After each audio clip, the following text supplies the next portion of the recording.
Hello, fans. I'm back. Back to Let's Talk Chicago Bears. Probably the only time I'm going to have a smile on my face the rest of the show. I mean, what can we say, right? Well, let's just get started. All right. It's the end of week 9. The Bears are lost 17-24, as you know. They are now 5-4, and Tennessee is 6-2. Congratulations to them. They're still in first place, and we suck. So, there is just, what can you say? I mean, it is the thing about the Bears right now that really, I'm going to go over some stuff that happened, but I want to say what's really discouraging and just so maddening is that we've got a really good defense and a really good kicking game.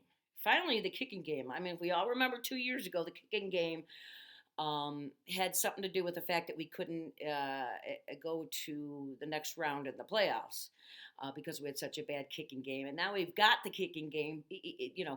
Our field goal kicker, our punter, although he's always been very solid, O'Donnell, and the guys running the balls back have always been getting positive yards on the punts and then the kickoffs, our team. So our kicking game is just really good too.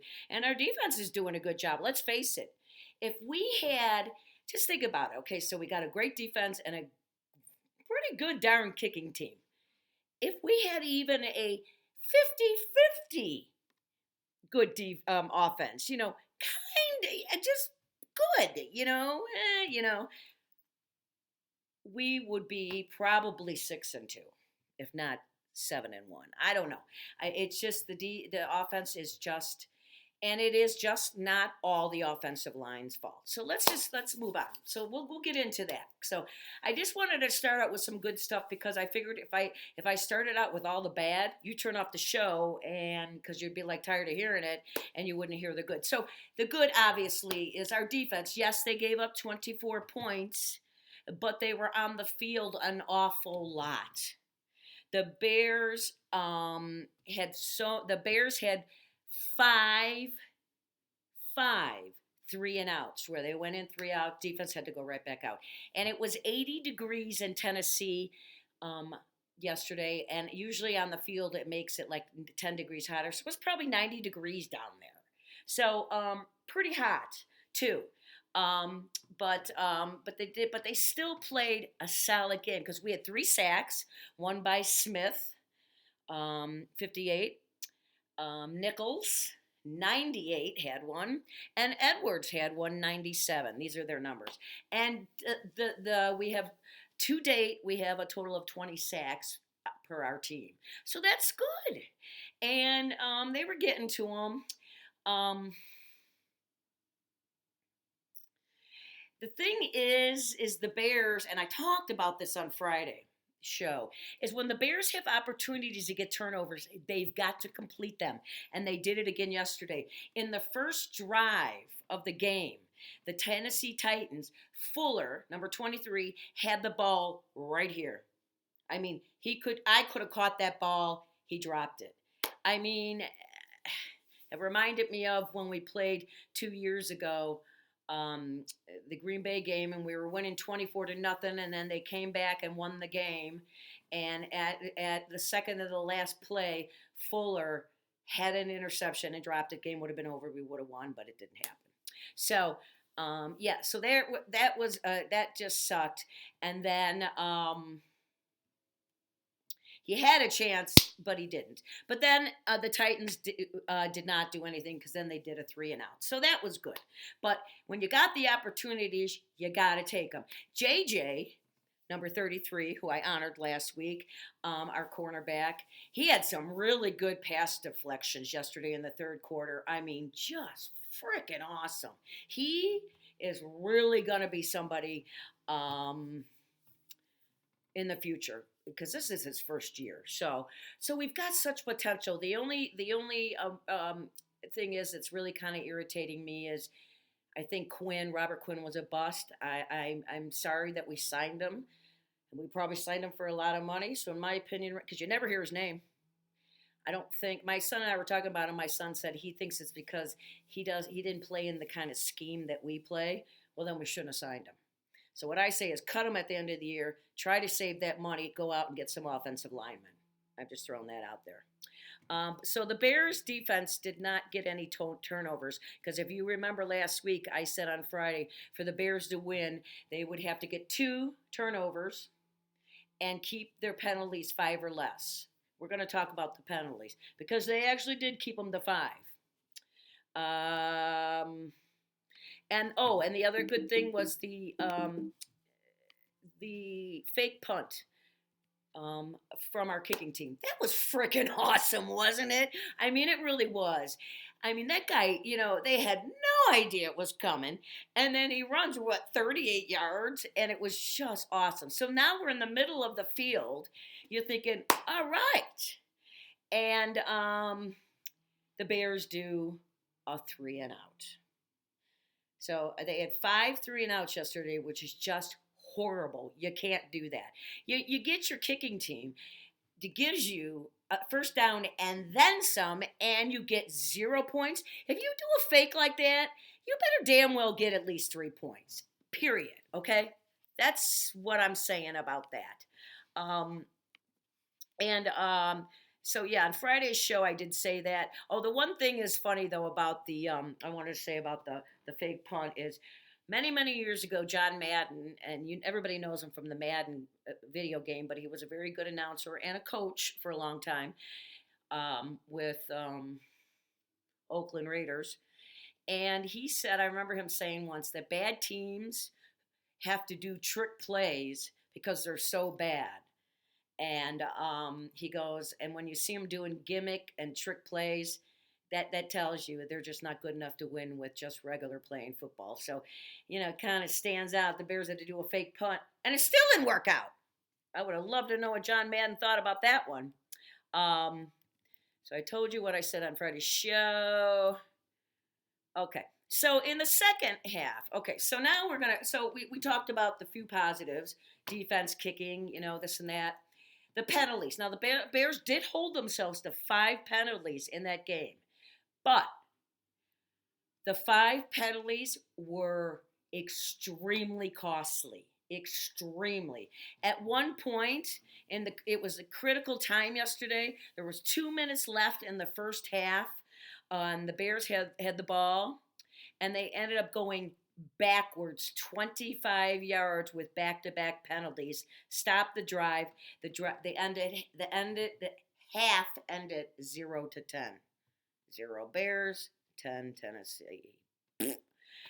Okay, so then the start of the second half, the Bears came out and they had the ball, and they started throwing. All of a sudden, Foles was like making some passes. I'm like, where have you been?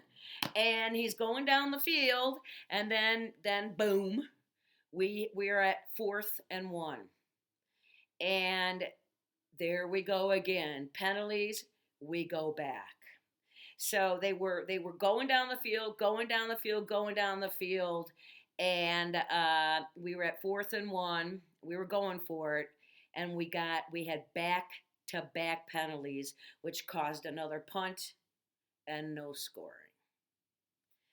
See how these penalties were huge. So that was 3 that stopped some drives right there. Later in the third quarter, Foles finally starts throwing to Mr. Mooney, number 11. That was the first time he was thrown, and it was towards the end of the third quarter. Come on, man.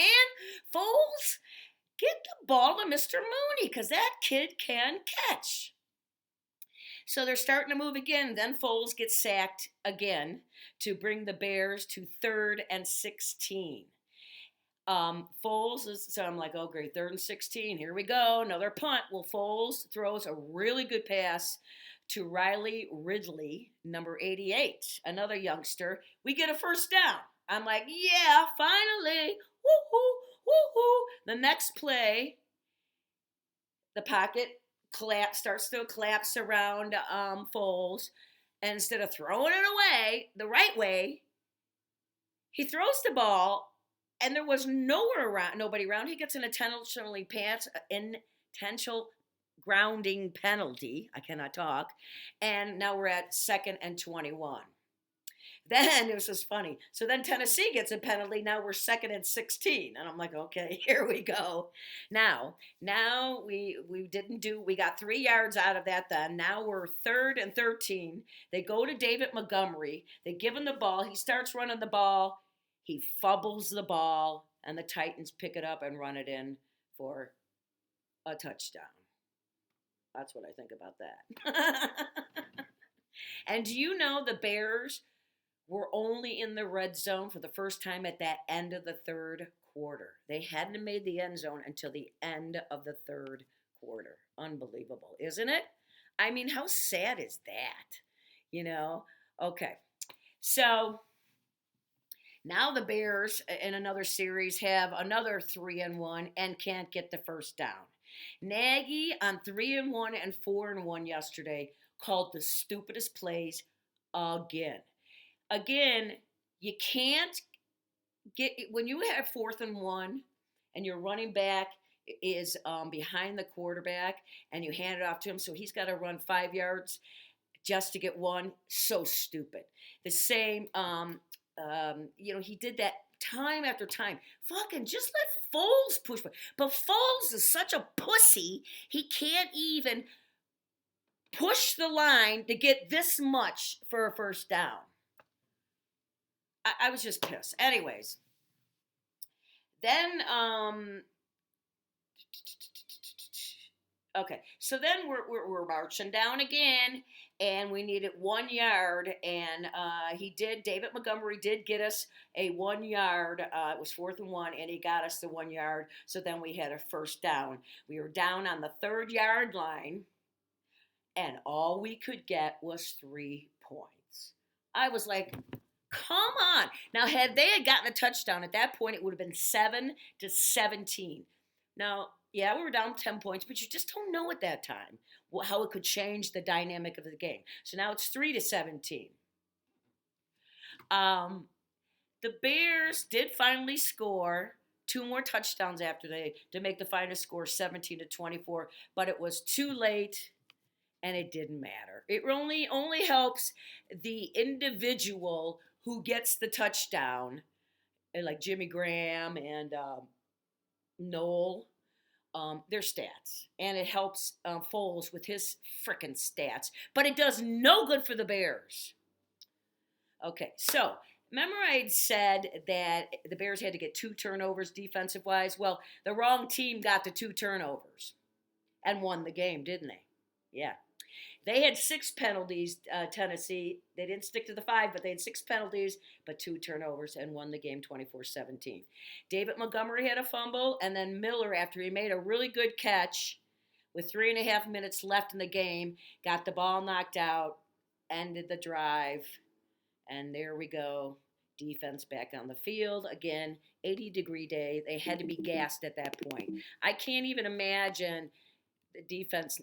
I bet they were pissed. I'm sorry. Nagy says, oh, no, we all stick together. But after a while, when you get pissed about that, if you're working your ass off and you're doing what you can, you got 3 sacks on their quarterback, and your offense can't do shit. Now, we know that the offensive line is bad.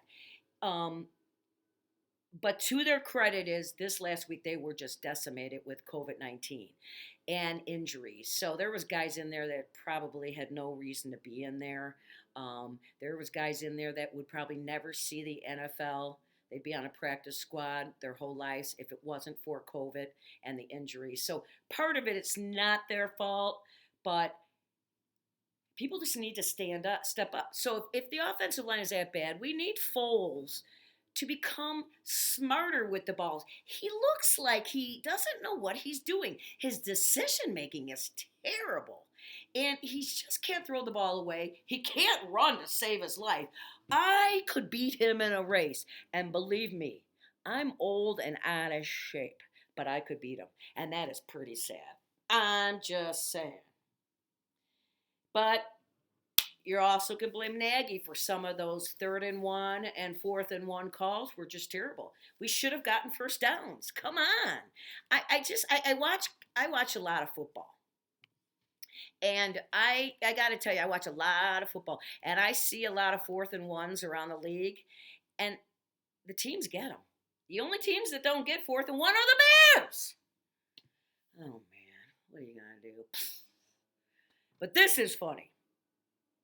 So Foles, he had 335 passing yards yesterday, more than Tannehill, and the Bears can't win the game.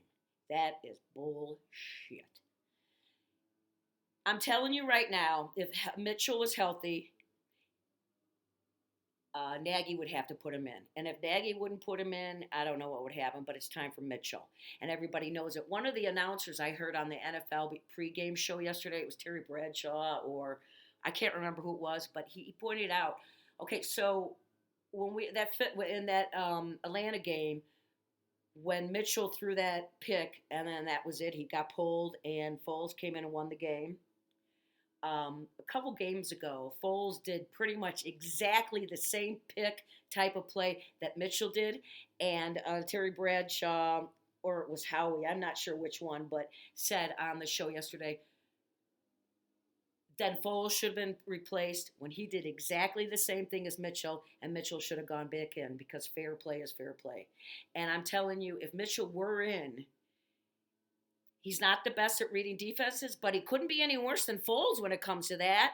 And he can run. And he can run and throw the ball, and he's not afraid to run. Foles is a pussy. Foles don't have it anymore. He's got to go. Okay? And if Nagy hadn't put Mitchell in for that stupid play, knowing he's got a bad shoulder. Last year, remember, he hurt that shoulder. He was playing with a harness last year. It was so bad. But yet they give him a stupid wildcat play. He lands on his shoulder and he's hurt. Yeah, good call, Nagy. Yeah, he hates Mitchell. But Mitchell, if he weren't hurt, and I hope he gets better, because when he's better, he should be in. The Foles experiment is over. And you know what's really bad is we have 5 games coming up with our division rivals. 2 with Minnesota, 2 with Green Bay, and 1 with Detroit. And right now I could see all 5 of them going to the opponents. I could see us losing all those. It's not a bright future for the Bears right now. And we know is that the one thing that I've been thinking about a lot is, yeah, there's a lot on Nagy, but you know what? It starts at the top, and it starts with Pace. It's time for Pace to go, and the McCaskies need to really look at this because, let's face it, Pace should have been fired for the Mitchell debacle. And I like Mitchell, and I feel bad even saying it, but he went up to the second pick and picked Mitchell over Mahomes and Watson. For that alone, you should be fired. And he did not address in the draft until the 6th round old linemen's last year, and he didn't sign anybody in the offseason. See, the offensive line is so important. I mean, I always use this example. Look at Andrew Luck in Indianapolis. What a great quarterback. He should be still playing, and I bet he was going to set records. But Indy never had an offensive line, so that's why he was hurt all the time. And he's not even in football anymore because of that. So Pace should be fired for those 2 things alone. Because if he had, even if we had gotten a couple solid linemen, and then you have a couple average around them, you could start to build. Sometimes when you have really good linemen, they encourage, and then the enthusiasm wears off to the average guys, and they start to be good. But you know what? Not right now.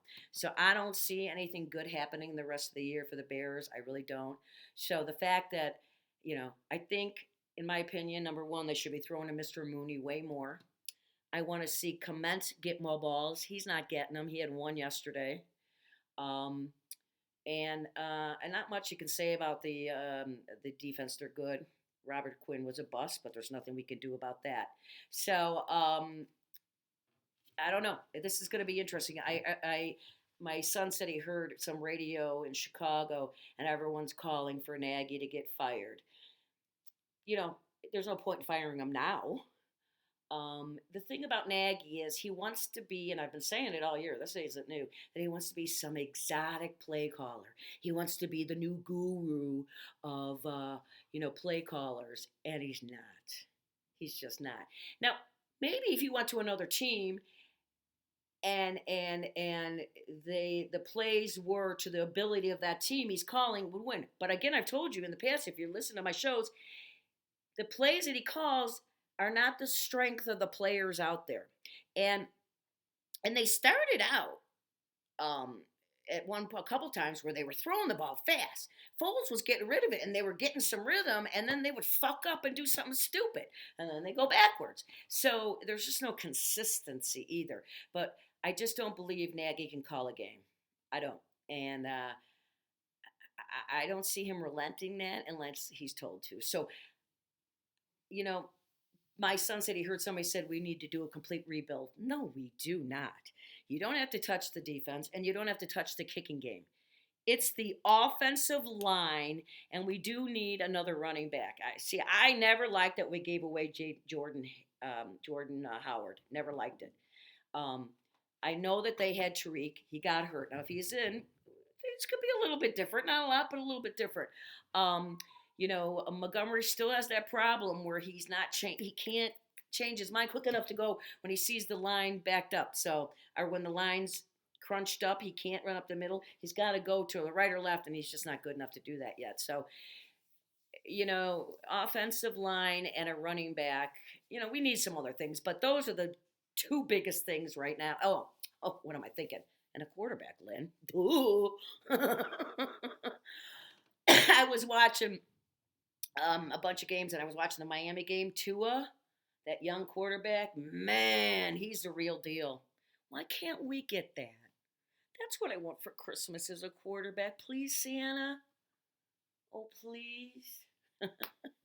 All right, so that is the game in a nutshell. I don't, you all know it. We're 5-4. The future is not bright for the Chicago Bears, but I'm gonna keep watching them, and I'm gonna keep hoping. But I don't know what's gonna happen.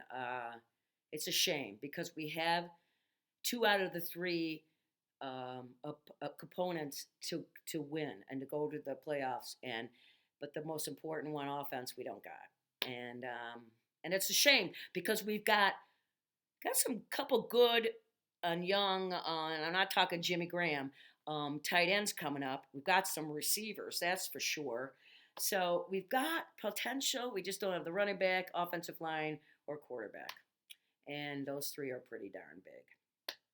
So I'm sorry I couldn't deliver some good news. And I'm really bummed that I can't sing the Bears touchdown song again because I love to sing. And I know you love to hear me sing, right? Yeah. All right. So let's hope, I don't know what, let's hope that Mitchell gets healthy and they're going to put him back in and maybe we'll get a spark. I don't know. We'll see. Okay, so I will see you again on Friday. Next week we play Minnesota, the start of our interleague play, and it's a Monday night game. But I'll be out on Friday. We'll talk about it. We'll do the comparisons, and I'll talk about another rookie, and we'll talk about Bears superstitions. Only one person wrote me. And then for some reason, the comment disappeared. I couldn't even answer that person. But it was a funny one. They had some pretty funny superstitions. So they know who they are, and I love them. I love them. But your comment disappeared, and I apologize. I did want to write you back. So don't think I was blowing you off because I wasn't. And thank you for your support, really. Seriously, it means a lot that people watch this show because I do enjoy doing it. I like to talk, and I like people. So, as I always end the show, be kind to people. Smile at somebody today.